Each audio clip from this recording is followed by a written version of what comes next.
Okay, now looking inside, you can see where I've welded it to the flange. It's right in the middle of that flange, so that just reinforces my butt joint. Plug welded down here, and now I can plug weld that, trimming that line a little bit better, and I'm going to tack that for now. It'll be easier to weld that the other way up.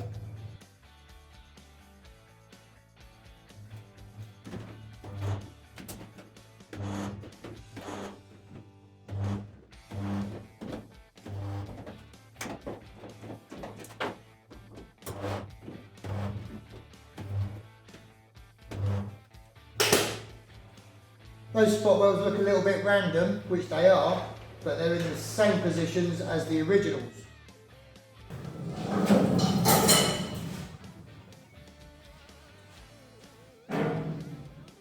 While I'm waiting for some red oxide to dry, I've made up this repair section for the rear quarter panel. I'm going to weld that in and clean it up now.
One of the little jobs to tick off the list.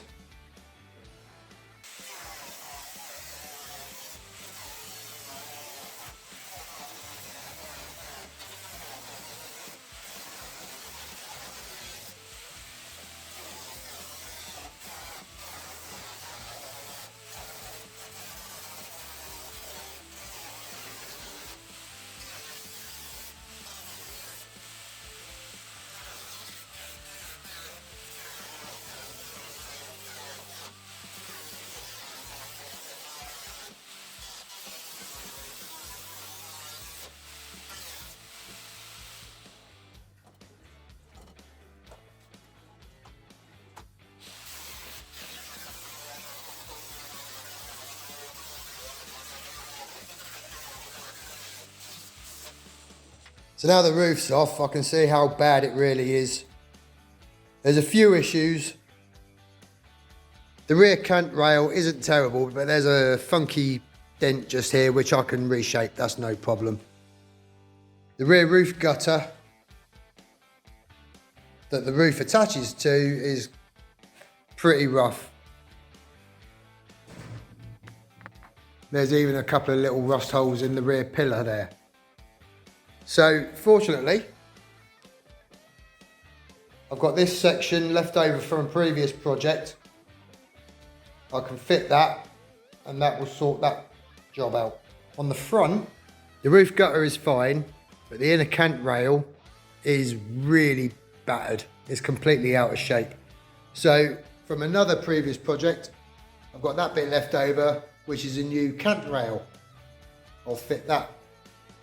The side cant rails, they're a bit out of shape.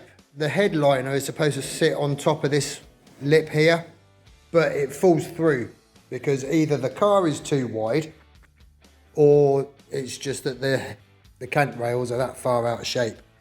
The side gutters, I mean there's a few holes. I can easily fix those, so I'll make up some little sections. There's some cleaning out to do.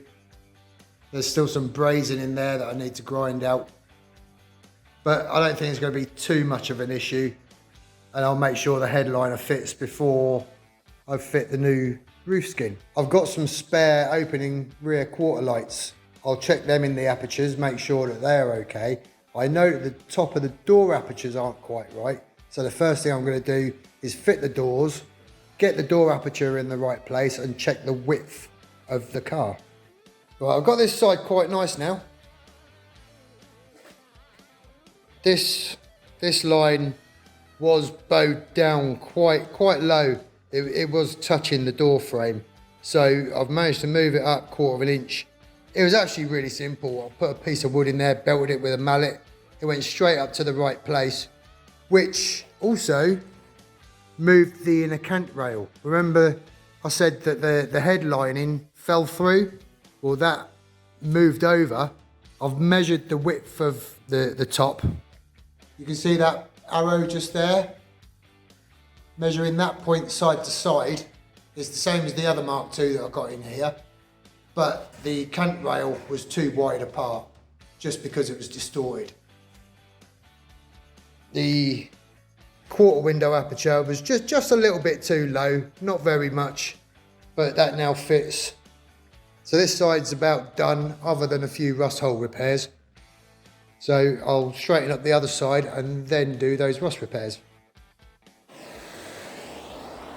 I knew there was some lead in here. I didn't expect it to be quite like this. Good 1/2 inch thick.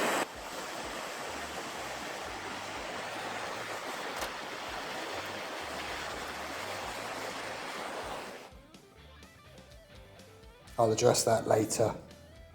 So this side you can see, if you look at the gap, it's a bit tight there. Gets a bit wider towards the back. So that needs addressing.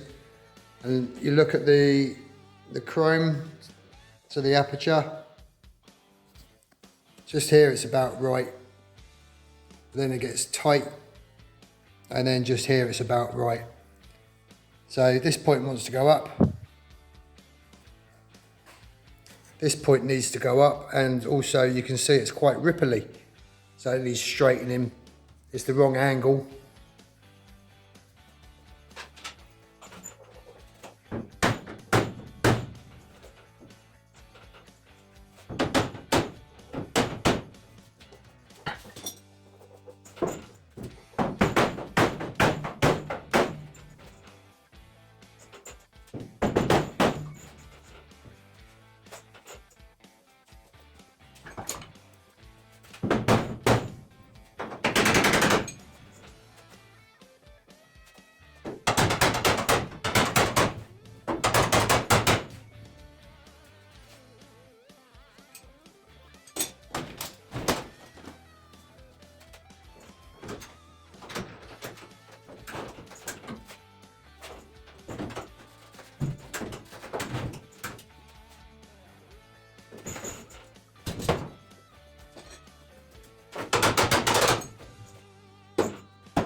So I've got those gaps quite nicely now. And the cant rail's nice and straight, so the headlining doesn't fall through the hole. It actually sits as it should. My next job, I'm going to drill out the spot welds all the way along here, cut this top off, and replace all the way along there with that new heritage section that I showed you, which will sort all this rubbish out, those holes, and it will get rid of this misshapen bit here.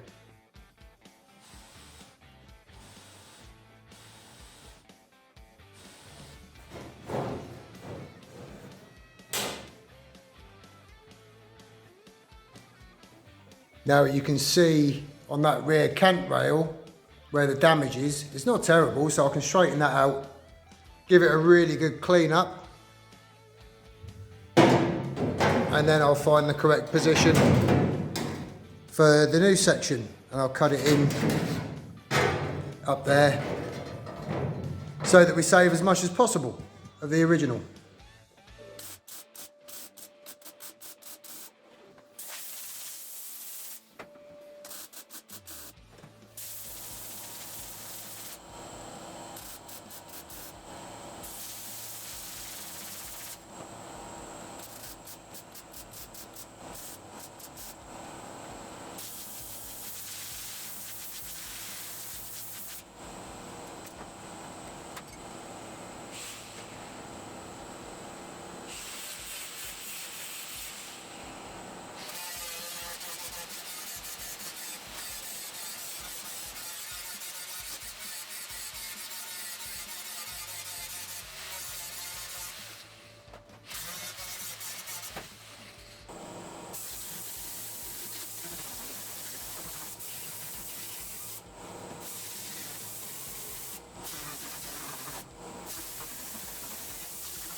Now we've got the correct size rear screen aperture and a good rear gutter.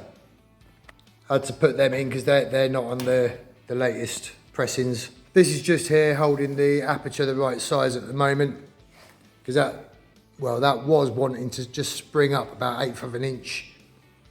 It's probably okay now, but I'll leave it on until the roof's spot welded on. I've done some repairs on the gutter on this side.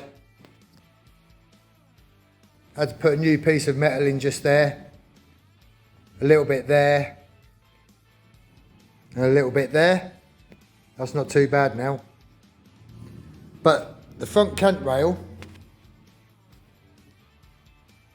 is really out of shape, as are these corners.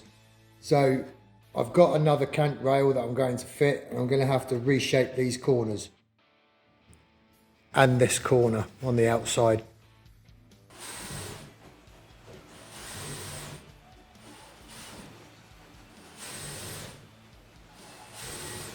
These two sections here are the front corners of the cant rail.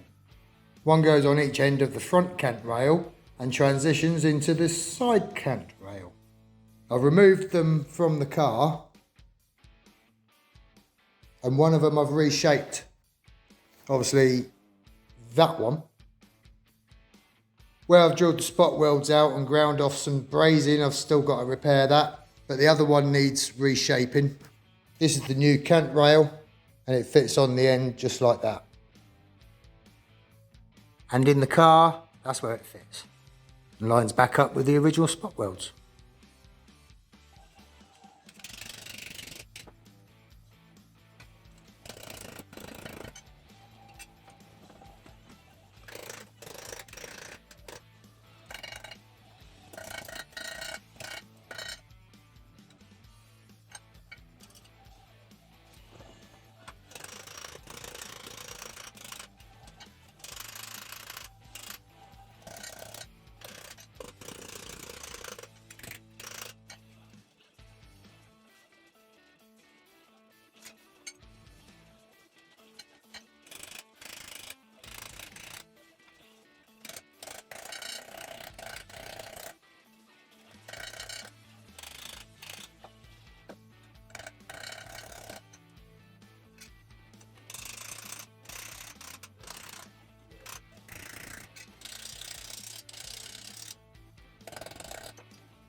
As you can see, we're starting to get there. Very similar shape. So a little bit more shaping, a little bit smoothing out, and then clean it up. So I'm ready to fit the new roof now. Got a lot of red oxide inside the cant rail. I've repaired these top corners. The new front cant rail is fitted, the corners are fitted, and the new roof skin is prepped just here. So I'm going to stick that on now. The back of the car's done now. The boot lid fits nicely.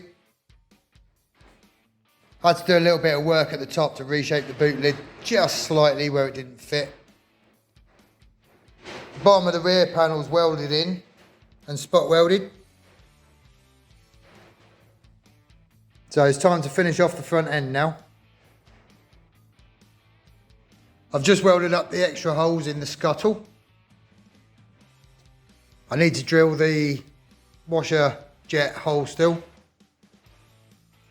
I've got this fixture that I made before, which locates that bracket in the right place. So I'm going to weld that on, drill those holes, and then I can do the front panel.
Recently at a show, I was asked why I modify the front panels, specifically around the indicators.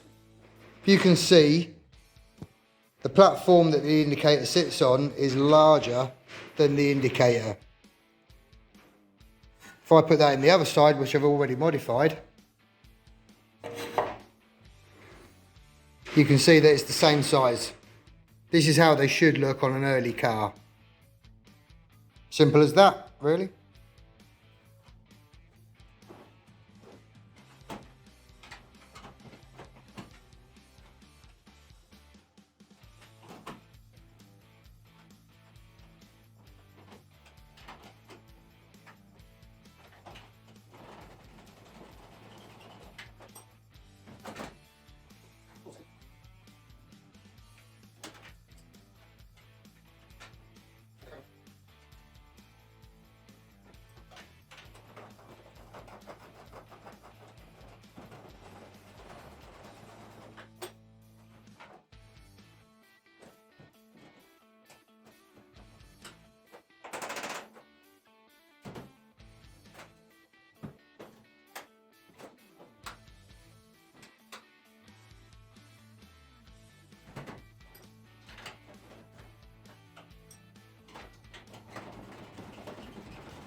As you can see, the front end's all done now. That's all spot welded in place.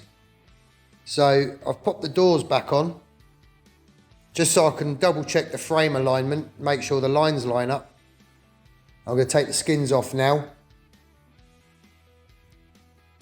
You can see they're quite perforated at the bottom. The frames are similar. They're not terrible, but they're similar. So I've got new bottoms for the frames and new skins to go on. And that's the last job. I do get a lot of people comment about my PPE. I do have my safety glasses to go over my specs. Sometimes I forget to put them on, and I've got my Santa Pod issue ear defenders.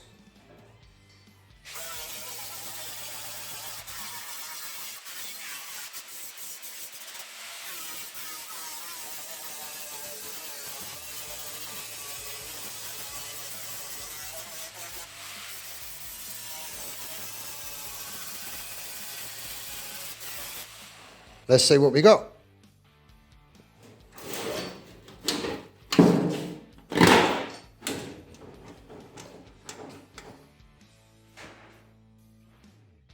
Doesn't look bad. The top drip rail is good. The other side's been sandblasted, so I can give the rest of it a good clean up. The flanges front and back are good. The bottom's not very good, but I've got new bottoms from M Machine, and I've got the new drip tubes that I keep in stock. So I'll get this bottom section cut off and the new section fitted.